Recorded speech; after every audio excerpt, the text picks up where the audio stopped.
S ವೀಕ್ಷಕರ ಗಮನಿಸ್ತಾ ಇದ್ದೀವಿ ಯಾವ ರೀತಿಯಾಗಿ ಏರ್ ಸ್ಟ್ರೈಕ್ ಮಾಡಿದ್ರು ನಮ್ಮ ಭಾರತೀಯ ಸೇನೆ ಪಾಕಿಸ್ತಾನದ ಒಳಗೆ ನುಗ್ಗಿ ಅನ್ನೋದರ ಬಗ್ಗೆ ಇಷ್ಟೊತ್ತು ಮಾಹಿತಿಯನ್ನ ನೋಡಿದ್ವಿ. ಇದೆಲ್ಲದರ ನಡುವೆ ಗಡಿ ಯಾವುದೇ ದೇಶದ ಗಡಿ ಪ್ರದೇಶಗಳು ಅಂತ ಬಂದಾಗ ಒಂದಿಷ್ಟು ನಿಯಮಾವಳಿಗಳು ಅಂತ ಇರ್ತವೆ. ಆ ನಿಯಮಗಳನ್ನ ಉಲ್ಲಂಘನೆ ಮಾಡೋ ಹಾಗಿಲ್ಲ ಯಾವುದೇ ದೇಶವಾದ್ರೂ ಕೂಡ. ಸ್ಮಾರ್ಟ್ ಅಟ್ಯಾಕ್ ಮಾಡಿದ ಭಾರತೀಯ ವಾಯುಸೇನೆ ಗಡಿ ನಿಯಮ ಉಲ್ಲಂಘನೆ ಮಾಡದೆ ಅಟ್ಯಾಕ್ ಮಾಡಿದೆ ನಮ್ಮ ವಾಯುಪಡೆ. ಪಾಕ್ ವಾಯು ಗಡಿ ಉಲ್ಲಂಘಿಸದೆ ಭಾರತದ ಗಡಿಯಿಂದಲೇ ದಾಳಿಯನ್ನ ಮಾಡಿದೆ. ಪಾಕ್ ಸೇನೆಗೆ ಯಾವುದೇ ರೀತಿಯಾದಂತಹ ಸುಳಿವು ಸಿಕ್ಕಿಲ್ಲ. ನಮ್ಮ ವಾಯುಪಡೆ ಅಟ್ಯಾಕ್ ಮಾಡುತ್ತೆ ಅಂತ ಹೇಳಿ ಸ್ಮಾರ್ಟ್ ಅಟ್ಯಾಕ್ ಮಾಡಿದೆ ಈಗ ಭಾರತೀಯ ವಾಯುಸೇನೆ. ನಾನೀಗಾಗಲೇ ಹೇಳಿದ ಹಾಗೆ ಯಾವುದೇ ದೇಶಗಳಾದ್ರೂ ಕೂಡ ಆಯಾ ದೇಶಗಳ ಗಡಿ ಪ್ರದೇಶಗಳಲ್ಲಿ ಒಂದಿಷ್ಟು ನಿಯಮಾವಳಿಗಳಂತ ಇರ್ತವೆ.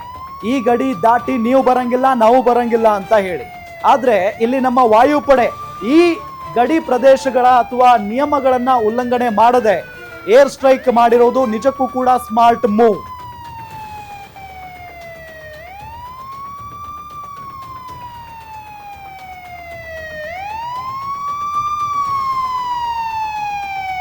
ಎಸ್ ಸರ್, ಗಮನಿಸ್ತಾ ಇದ್ದೀವಿ. ಈ ಒಂದು ಏರ್ ಸ್ಟ್ರೈಕ್ ಆದ ನಂತರ ಎಲ್ಲಾ ಕಡೆಯಿಂದಲೂ ಕೂಡ ಮೆಚ್ಚುಗೆ ವ್ಯಕ್ತವಾಗ್ತಾ ಇದೆ. ಯಾಕೆ ಅಂತ ಹೇಳಿದ್ರೆ ಪಾಕಿಸ್ತಾನಕ್ಕೆ ಯಾವ ರೀತಿಯಾಗಿ ಬುದ್ಧಿ ಕಲಿಸಬೇಕು ಅನ್ನೋ ನಿಟ್ಟಿನಲ್ಲಿ ಪ್ಲಾನ್ ಮಾಡಿತ್ತು, ಅದೇ ರೀತಿಯಾಗಿ ಪ್ಲಾನ್ ಮಾಡಿದ್ದಾರೆ. ಎಸ್ ಅದನ್ನ ಗ್ರಾಫಿಕ್ಸ್ ನೋಡೋಣವಾ? ಎಸ್ ಸರ್, ಏನಿದು ಸ್ಕಾಲ್ಪ್ ಹ್ಯಾಮರ್ ಅನ್ನೋದನ್ನ ಗಮನಿಸ್ತಾ ಹೋಗೋಣ. ರಫೇಲ್ ನಲ್ಲಿ ಅಳವಡಿಸಿದ ಸ್ಕಾಲ್ಪ್ ಮಿಸೈಲ್ಗಳು, ರಫೇಲ್ ಯುದ್ಧ ವಿಮಾನಗಳಿದ್ದಾವೆ. ಸ್ಕಾಲ್ಪ್ ಹ್ಯಾಮರ್ ಎಲ್ಲಾ ವಾತಾವರಣದಲ್ಲೂ ಕೂಡ ಗುರಿ ಮುಟ್ಟುತ್ತವೆ.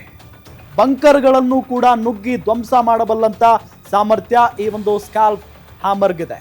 ಏರ್ ಟು ಗ್ರೌಂಡ್ ಗುರಿಯನ್ನ ಸರಳವಾಗಿ ಮುಟ್ಟುವಂತ ಒಂದು ಅಸ್ತ್ರ ಇದು.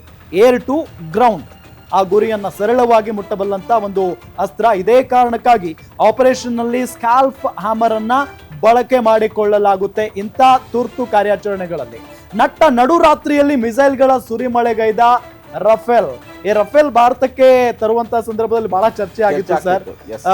ಬಹವಾಲ್ಪುರ್ ಮತ್ತು ಮುರಿಡ್ಕೆಯಲ್ಲಿ ಸ್ಕಾಲ್ಪ್ ಹ್ಯಾಮರ್ ಅನ್ನ ಬಳಕೆ ಮಾಡಿಕೊಳ್ಳಲಾಗಿದೆ ಬಹಳ ಪ್ರಮುಖವಾಗಿ. ಯಾಕೆ ಅಂತ ಹೇಳಿದ್ರೆ ಅಲ್ಲಿ ಉಗ್ರರ ನೆಲೆಗಳು, ಪ್ರಮುಖವಾದಂತಹ ನೆಲೆಗಳು, ತಾಣಗಳು, ಕ್ಯಾಂಪ್ಗಳಿದಾವೆ. ಹಾಗಾಗಿನೇ ಸ್ಕಾಲ್ಪ್ ಹ್ಯಾಮರ್ ಅನ್ನ ಚಂಡಮಾರುತದ ನೆರಳು ಅಂತಾನೆ ಕರೆಯಲಾಗುತ್ತೆ. ಚಂಡಮಾರುತದ ನೆರಳು ಅಂತ ಕರೆಯಲಾಗುತ್ತೆ. ಲಾಂಗ್ ರೇಂಜ್ ಡೀಪ್ ಆಪರೇಷನ್ಗೆ ಹೇಳಿ ಮಾಡಿಸಿದಂತ ಒಂದು ಮಿಸೈಲ್. ಅಫ್ಕೋರ್ಸ್ ಈಗ ಯಾವ ರೀತಿಯಾದಂತಹ ಒಂದು ಆಪರೇಷನ್ ಆಯ್ತಲ್ಲ, ಆಪರೇಷನ್ ಸಿಂಧೂರ, ಇಂಥ ಕಾರ್ಯಾಚರಣೆಯಲ್ಲಿ ಇದನ್ನ ಬಳಸಿಕೊಳ್ಳಲಾಗುತ್ತೆ. ರಾತ್ರಿ ಸಮಯದಲ್ಲಿ ಎಲ್ಲಾ ವಾತಾವರಣದಲ್ಲೂ ಕೂಡ ನಿಖರ ಗುರಿಯನ್ನ ತಲುಪುವಂತ ತಾಕತ್ತು, ಸಾಮರ್ಥ್ಯ ಈ ಒಂದು ಕ್ಷಿಪಣಿಗಿದೆ. ಪಾಕ್ ಉಗ್ರರ ಕ್ಯಾಂಪ್ ಉಡಿಸ್ ಮಾಡಲು ಈ ರಫೇಲ್ ಅನ್ನ ಬಳಕೆ ಮಾಡಿಕೊಳ್ಳಲಾಗಿದೆ ಅನ್ನೋದು ಬಹಳ ಸ್ಪಷ್ಟ. ನೋಡಿ ಸರ್, ರಾಮ್, ಏನ್ ಗೊತ್ತಾ ಇದು ಈ ಸ್ಕಾಲ್ಪ್ ಹ್ಯಾಮರ್ ಈಗ ನಮ್ಮ ಪ್ರತಿಯೊಂದು ದೇಶಕ್ಕೂ ಕೂಡ ಅವರದೇ ಅಂತ ಗಡಿ ಇರುತ್ತೆ. ಜೊತೆಗೆ ಅಂತಾರಾಷ್ಟ್ರೀಯ ಗಡಿ ನಿಯಂತ್ರಣ ರೇಖೆ ಇರುತ್ತೆ. ಅದನ್ನ ದಾಟಬೇಕು ಅಂದ್ರೆ ನಾವು ಅದಕ್ಕೆ ಪರ್ಮಿಷನ್ ತಗೋಬೇಕು. ಎಕ್ಸಾಂಪಲ್, ಈಗ ನಾವು ಪ್ರಯಾಣಿಕರ ವಿಮಾನಗಳಾದ್ರೆ ಈಗ ಭಾರತದಿಂದ ದುಬೈಗೆ ಹೋಗ್ಬೇಕು ಅಥವಾ ಇನ್ಯಾವುದೋ ದೇಶಕ್ಕೆ ಹೋಗ್ಬೇಕು ಅಂದ್ರೆ ನಾವು ಪಾಕಿಸ್ತಾನದ ವಾಯುನೆಲೆಯನ್ನ ನಾವು ಅವ್ರ ವಾಯು ಗಡಿಯನ್ನ ನಾವು ಬಳಕೆ ಮಾಡ್ಕೊಳ್ತೀವಿ. ಅದಕ್ಕೆ ಇಷ್ಟು ಚಾರ್ಜ್ ಅಂತ ಅವ್ರು ಚಾರ್ಜ್ ಮಾಡ್ತಾರೆ. ಅಂದ್ರೆ ವಿಮಾನ ಮೇಲೆ ಹೋಗ್ಬೇಕು ಅಂದ್ರೆ ಅವರ ಪ್ರದೇಶಕ್ಕೆ ಹೋಗಿ ನಾವು ಅಲ್ಲಿ ಆ ಪ್ರದೇಶನ ಬಳಸ್ಕೊಂಡು ಹೋಗ್ತೀವಿ. ಮೊದಲೇ ಇನ್ಫಾರ್ಮೇಶನ್ ಕೊಟ್ಟಿರ್ತೀವಿ. ATS ಆಗಿರ್ಬೋದು, ರಡಾರ್ ಆಗಿರ್ಬೋದು, ನಮ್ಮ ವಿಮಾನ ಬರ್ತಾ ಇದೆ, ಇಂತಿಷ್ಟು ಟೈಮ್ ಬರ್ತೀರ, ಸಂಜೆ 3 ಗಂಟೆಗೋ, ಮಧ್ಯಾಹ್ನ 3 ಗಂಟೆಗೋ, ಸಂಜೆ 5 ಗಂಟೆಗೋ ನಮ್ಮ ವಿಮಾನ ಬರುತ್ತೆ, ಭಾರತೀಯ ವಿಮಾನ ಬರುತ್ತೆ. ಅದು ದುಬೈಗೆ ಹೋಗುತ್ತೆ ಪಾಕಿಸ್ತಾನ ಮಾರ್ಗವಾಗಿ. ಇದು ಮೊದಲೇ ಗೊತ್ತಿರ್ತಕ್ಕಂಥ ಮಾಹಿತಿ. ಪ್ರತಿಯೊಂದು ಯುದ್ಧ ವಿಮಾನಗಳಾಗಿರ್ಬೋದು ಅಥವಾ ಯಾವುದೋ ಒಂದು ವಿಮಾನ ಆಗಿರ್ಬೋದು, ಆಯಾ ದೇಶಕ್ಕೆ ಮಾಹಿತಿ ಇರುತ್ತೆ. ಹೆಲಿಕಾಪ್ಟರ್ ಹೋದ್ರೂ ಕೂಡ ಮಾಹಿತಿ ಇರುತ್ತೆ. ಬಟ್ ಈ ಒಂದು ದಾಳಿ ನಡಿಬೇಕಾದ್ರೆ ನಾವು ಬರ್ತಾ ಇದೀವಪ್ಪ, ನಮ್ಗೊಂದು ಜಾಗ ಕೊಡ ನಾವು ಹೇಳ್ಬಿಟ್ಟು ಹೋಗಕ್ಕಂತೂ ಆಗಲ್ಲ. ಸೊ ನುಗ್ಗಿ ಹೊಡಿಬೇಕು. ಸೊ ಒಂದು ವೇಳೆ ನಾವು ಗಡಿ ನಿಯಂತ್ರಣ ರೇಖೆಯನ್ನ ದಾಟಿದ್ರೆ ಅಥವಾ ಪಾಕಿಸ್ತಾನದ ವಾಯುನೆಲೆಗೆ ನಾವು ಎಂಟ್ರಿ ಆದ್ರೆ ಪಾಕಿಸ್ತಾನದ ರಡಾರ್ಗೆ ಗೊತ್ತಾಗುತ್ತೆ, ಯಾವ್ದು ಬೇರೆ ಯುದ್ಧ ವಿಮಾನ ಬರ್ತದೆ, ಬೇರೆ ದೇಶದ ವಿಮಾನ ಬರ್ತಾ ಇದೆ. ಅವ್ರು 1 ಸಲ 2 ಸಲ ಕಾಶನ್ ಕೊಡ್ತಾರೆ, ಮತ್ತೆ ಹೊಡೆದಾಕ್ತಾರೆ. ಸೊ ಇದನ್ನ ತಪ್ಪಿಸ್ಲೇಬೇಕಾಗುತ್ತೆ ನಮ್ಗೆ.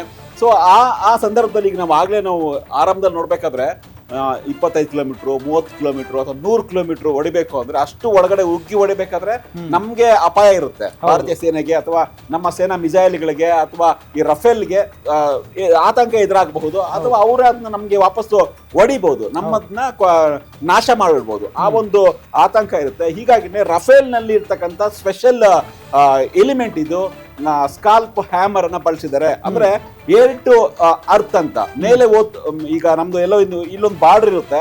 ಈ ಬಾರ್ಡರ್ ಅಲ್ಲಿ ನಾವು ಇಲ್ಲಿಂದ ಹೊಡೆದ್ರೆ ಅಷ್ಟು ಸುಲಭ ಅಲ್ಲ. ಬಟ್ ಅದೇ ಒಂದು ಭೂಮಿಯಿಂದ ನಾವು ಆಕಾಶಕ್ಕೆ ನಮ್ಮ ರಫೇಲ್ ಅನ್ನ ಹಾರಿಸಿ ಅಲ್ಲಿಂದ ಭೂಮಿಗೆ ಖಂಡಾಂತರವಾಗಿ ಹೊಡೆದ್ರೆ ಅದಕ್ಕೆ ನಿಖರವಾದ ಮಾಹಿತಿ ಅಂದ್ರೆ ಈ ಗುರಿಯಾಗಿರ್ಸ್ಕೊಂಡು ಅಟ್ಯಾಕ್ ಮಾಡಬಹುದು. ಆ ಒಂದು ಟೆಕ್ನಿಕ್ ಈ ಸ್ಕಾಲ್ ಹ್ಯಾಮರ್ ಅನ್ನ ಬಳಸಬಹುದು. ರಫೇಲ್ ಯಾಕೆ ನಾವು ಇವತ್ತು ರಫೇಲ್ ಬಗ್ಗೆ ಮಾತಾಡ್ಬೇಕು ಅಂದ್ರೆ ರಫೇಲ್ ತುಂಬಾ ದೊಡ್ಡ ಮಟ್ಟದ ವಿವಾದವನ್ನ ಸೃಷ್ಟಿ ಮಾಡಿದಂತಹ ಒಂದು ವಿಚಾರ ಭಾರತದಲ್ಲಿ ದೊಡ್ಡ ಮಟ್ಟದ ಚರ್ಚೆ ಆಯ್ತು ಕಾಂಗ್ರೆಸ್ ಮತ್ತೆ ಬಿಜೆಪಿ ವಿಚಾರವಾಗಿ. ಈ ಅಷ್ಟೇ ಯಾಕೆ ಲಾಸ್ಟ್ 3-4 ವರ್ಷದಿಂದ ಚರ್ಚೆ ಆಗ್ತಾ ಇತ್ತು. 4-5 ದಿನ ಹಿಂದೆ ಕೂಡ ಚರ್ಚೆ ಆಗಿತ್ತು. ಕಾಂಗ್ರೆಸ್ನ ನಾಯಕರೊಬ್ರು ರಫೇಲ್ ಯುದ್ಧ ವಿಮಾನ ಎತ್ಕೊಂಡು ಅದಕ್ಕೆ ನಿಂಬೆಹಣ್ಣು ಕಟ್ಟಿ ಒಂದು ಮೆಣಸಿನಕಾಯಿ ಕಟ್ಟಿ ಒಂದು ಶೋ ಪೀಸ್ ಮಾಡಿದ್ರು. ಇನ್ನು ಪೂಜೆಗೆ ಇಡ್ರಿ ನೀವು ಭಾರತೀಯ ಸೇನೆದವರು, ಭಾರತ ಸರ್ಕಾರ ಇದನ್ನ ಪೂಜೆ ಮಾಡಿ ರಫೇಲ್ ಇಟ್ಕೊಂಡು ಅಂತ ವ್ಯಂಗ್ಯ ಮಾಡಿದ್ರು. ಇವತ್ತು ಅದೇ ರಫೇಲ್ ಅನ್ನ ಇಟ್ಕೊಂಡು ನುಗ್ಗಿ ಪಾಕಿಸ್ತಾನವನ್ನ ಹೊಡೆದಿರ್ತಕ್ಕಂಥದ್ದು. ಸೊ ಈ ಸ್ಕಾಲ್ಫ್ ಹ್ಯಾಮರ್ ನ ಸ್ಪೆಷಾಲಿಟಿ ಅದು. ಸೊ ಹಾಗಾಗಿನೇ ಪಾಕಿಸ್ತಾನಕ್ಕೆ ಯಾಕೆ ಗೊತ್ತಾಗ್ಲಿಲ್ಲ ಅಂದ್ರೆ ಭಾರತದ ಯಾವುದೇ ಒಂದು ಯುದ್ಧ ವಿಮಾನ ಅಥವಾ ಮಿಸೈಲ್ ಅಥವಾ ನಮ್ಮ ಈ ರಫೇಲ್ ಯಾವುದು ಕೂಡ ಗಡಿಯನ್ನ ಬಿಟ್ಟು ಮುಂದಕ್ಕೆ ಹೋಗೇ ಇಲ್ಲ. ಹೌದು, ಗಡಿ ರೇಖೆಯನ್ನ ಬಿಟ್ಟು ಮುಂದಕ್ಕೆ ಹೋಗಿಲ್ಲ. ಹೀಗಾಗಿ ಅದರ ಸುಳುವೆ ಸಿಕ್ಕಿಲ್ಲ.